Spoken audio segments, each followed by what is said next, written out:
திருச்செந்தூர் சுப்பிரமணிய சுவாமி கோவிலில் குடமுழுக்கு நன்னீராட்டு பெருவிழா கோலாகலமாக இன்று நடைபெற்றது. 6 படை வீடுகளில் 2வது படை வீடான திருச்செந்தூர் அருள்மிகு சுப்பிரமணிய சுவாமி கோவிலில் இந்து சமய அறநிலையத்துறை சார்பில் 100 கோடி ரூபாய் செலவில் நடைபெற்று வந்த திருப்பணிகள் நிறைவு பெற்றதை தொடர்ந்து குடமுழுக்கு நன்னீராட்டு பெருவிழா கடந்த 1ஆம் தேதி மாலை வேள்விச்சாலை பூஜைகளுடன் தொடங்கியது. கரியமாணிக்க விநாயகர், பார்வதி அம்மன், மூலவர், வள்ளி தெய்வானைக்கு கோவில் உட்புறமும், சுவாமி சண்முகர் மற்றும் பரிவார மூர்த்திகளுக்கு ராஜகோபுரத்தின் கீழ் உள்ள பிரம்மாண்ட வேள்வி சாலையிலும் 71 ஓம குண்டங்கள் அமைத்து 700 கும்பங்கள் வைக்கப்பட்டு 96 மூலிகைகள் இடப்பட்டு பூஜைகள் தொடங்கின. இதனைத் தொடர்ந்து இன்று அதிகாலை 4 மணிக்கு 12ஆம் கால பூஜைகள் மகா தீபாராதனை நடைபெற்றது.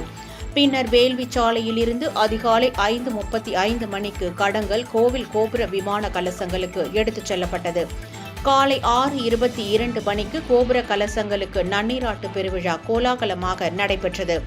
நன்னீராட்டு முடிந்தவுடன் 20 பெரிய ட்ரோன்கள் மூலம் பக்தர்கள் மீது நன்னீர் தெளிக்கப்பட்டது.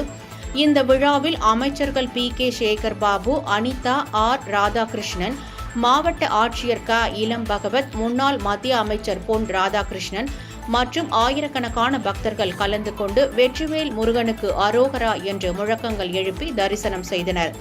கோவில் கடற்கரையில் ஆயிரக்கணக்கான பக்தர்கள் திரண்டு முருகப்பெருமானை தரிசனம் செய்தனர்.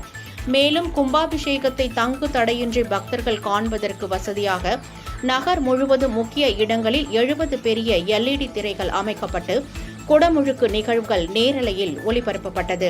பாதுகாப்பு பணியில் மாநில சட்ட ஒழுங்கு கூடுதல் இயக்குநர் டேவிட்சன் தேவ ஆசிர்வாதம் தலைமையில் சுமார் 5000 போலீசார் ஈடுபட்டிருந்தனர்.